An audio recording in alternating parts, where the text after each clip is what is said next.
E se a culpa que você carrega nunca tivesse vindo de Deus? Porque talvez uma das ideias mais profundas e mais desconfortáveis dessa terceira sessão de Um Curso em Milagres seja justamente essa. A sessão 3 aqui do capítulo 1, chamada Expiação e Milagres, praticamente desmonta a forma como muita gente aprendeu a enxergar culpa, pecado e punição espiritual. Porque normalmente, quando ouvimos a palavra expiação, a mente já associa imediatamente a sofrimento, castigo, punição, sacrifício para pagar pelos erros. Foi isso que aprendemos. Mas o curso traz uma visão completamente diferente, porque aqui a expiação não aparece como condenação, ela aparece como correção, como restauração, cura da mente. Porque inclusive Cristo, constantemente, quem lê a Bíblia sabe, se aproximava de pessoas consumidas pela culpa, mas nunca vimos ali na Sagrada Escritura ele fortalecer essa culpa. Pelo contrário, ele restaurava, ele corrigia e ele levantava a pessoa. A história da mulher adúltera, por exemplo, todo mundo ao redor dela a criticava, né? E acreditava que ela merecia uma condenação. Mas Jesus responde o quê? Aquele que não tiver pecado, atire a primeira pedra. Cristo não negava que existia o erro, mas ele também não transformava o erro em identidade permanente.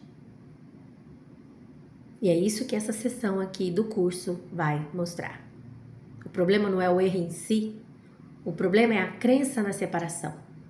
E isso é muito profundo. O curso afirma que toda dor humana nasce da crença na separação. Estou separado de Deus. A gente sempre ora para um Deus que está lá no céu, em cima de uma nuvem, com um cajado na mão, punindo as pessoas, né? E a partir dessa crença, todo o resto surge. Medo, culpa, ataque, defesa, ansiedade, sofrimento. E a nossa mente acredita. E é aqui que nasce o ego, como uma espécie de mecanismo de defesa. Porque quando nos sentimos desconectados do amor, começamos a viver em estado constante de autoproteção. Atacamos antes de sermos atacados, tentamos controlar tudo ao redor porque temos medo de perder, nos fechamos emocionalmente para não sofrer de novo. Vivemos tentando provar nosso valor o tempo inteiro, porque no fundo sentimos que não somos suficientes. O medo da separação molda a forma como vivemos. Como se precisássemos o tempo inteiro sobreviver emocionalmente. Jesus falava muito sobre permanecer em Deus. Eu e o Pai somos um. E isso conversa diretamente com a proposta da expiação aqui no curso. Porque o curso diz uma coisa muito forte. A separação nunca alterou a verdade de quem e do que você é. Porque a expiação não seria um castigo para corrigir um pecador, mas um processo para desfazer a ilusão da separação. O erro pede correção, não condenação. E isso é diferente, não? Da lógica humana. Porque o ego acredita que a culpa resolve, que sofrimento purifica, que punição conserta. Mas quantas vezes a culpa só produz mais destruição? Nos punimos, depois atacamos outros, depois sentimos mais culpa e aí esse ciclo se retroalimenta, né? E foi isso também que Jesus tentou nos mostrar. Cristo parecia constantemente libertar pessoas da identidade construída pela culpa. É por isso que ele dizia: os teus pecados estão perdoados. Não era apenas uma questão religiosa, era libertação da consciência, era romper a prisão mental da condenação. E essa sessão conecta isso diretamente aos milagres. O curso afirma: os milagres são expressões da expiação, ou seja, cada milagre corrige uma percepção equivocada criada pelo ego. O milagre desfaz o medo, a culpa, o julgamento e restaura o amor. Aqui novamente, ele, na seção 3, traz de novo que os milagres são naturais. E quando não acontece, algo está errado. Porque normalmente enxergamos amor, paz e perdão como algo raro. Mas o curso inverte completamente isso. Ele sugere que o estado natural da mente é o amor. E o ego seria apenas o bloqueio. Ou seja, o milagre, ele não vai criar algo novo, ele não cria algo novo, ele remove aquilo que está impedindo a verdade de aparecer. Isso lembra muito o que Jesus ensinava sobre o reino de Deus. Em Lucas, no capítulo 17, no versículo 21, ele fala: nem dirão ei-lo aqui ou ei-lo ali, porque o reino de Deus está entre vós. Nos evangelhos, Jesus parecia mostrar o tempo inteiro que o reino de Deus não era apenas um lugar futuro ou distante. Ele já estava presente. O problema é que as pessoas esperavam algo externo e ainda espera até hoje. Enquanto Cristo apontava para uma transformação interior, da nossa consciência, o reino já está entre vós. Poucos conseguiram enxergar e ainda não enxergam. E o problema não é a ausência de Deus, mas excesso de medo, excesso de ego, excesso de separação.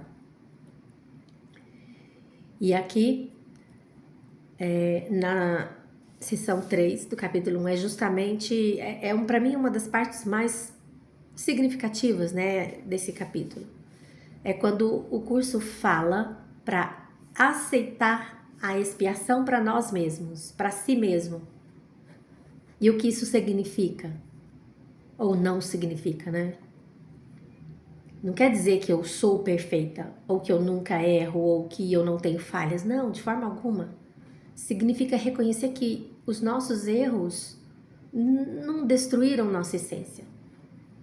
Porque muita gente vive como se os próprios erros definissem quem ela é. Como se tivesse ultrapassado um limite sem volta.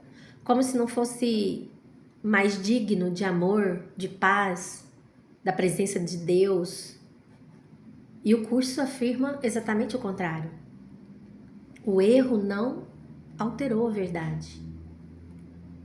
Na parábola do filho pródigo, o filho se afastou, errou, se perdeu.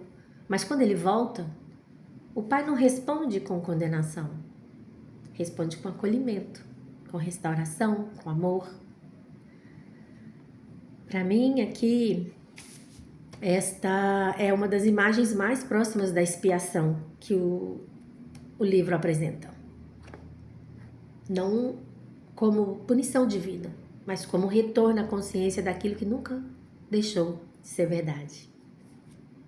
No fundo, essa sessão inteira parece apontar para uma ideia muito poderosa. O amor não está tentando condenar você, está tentando te restaurar. E é aqui que reside o verdadeiro milagre. Perceber que a separação que o ego tanto teme nunca teve poder de destruir quem você realmente é, a menos que você permita. Ok? Então, como eu sempre faço aqui no finalzinho, eu quero deixar um recado, tá? Se você tem o livro Um Curso em Milagres e deseja fazer uma leitura aí mais profunda e organizada, eu deixei aqui na descrição 2 materiais de apoio para te auxiliar na leitura. Eles estão disponíveis aí através de uma contribuição simbólica a partir de R$5, tá? Além de ajudar aí no seu estudo, essa contribuição também é uma forma de apoiar e fortalecer o canal, tá bom? O primeiro é um guia de leitura eficiente do livro, mostrando uma forma mais reflexiva e contemplativa de estudar o conteúdo. O segundo é uma tabela de acompanhamento das primeiras 50 lições e dos 50 princípios dos milagres para te ajudar a manter uma leitura gradual e organizada. E para quem ainda não tem o livro, também vou deixar um link na descrição para você estar adquirindo. O livro de capa dura já acabou, foi esgotado, eu não encontrei nenhum outro, tá? Lembrando que essa série aqui não é uma leitura do livro, mas um aprofundamento com interpretações, reflexões e conexões com os ensinamentos de Cristo e do Novo Testamento. E eu comecei a perceber alguma coisa. Talvez eu não traga só sobre o Novo Testamento, mas de toda a Bíblia, porque existem versículos que me vêm à memória quando eu estou fazendo as associações aqui, que estão no Velho Testamento, né? Então pode ser que porventura eu traga também algum versículo aí do Velho Testamento e não só do Novo, ok? Então, se você puder acompanhar os vídeos junto com a leitura, sua experiência, eu tenho certeza, né? Ela é sempre muito mais rica quando você tem o livro, né? Acesse os links na descrição, baixe os materiais e eu quero agradecer por você apoiar esse trabalho. Gratidão.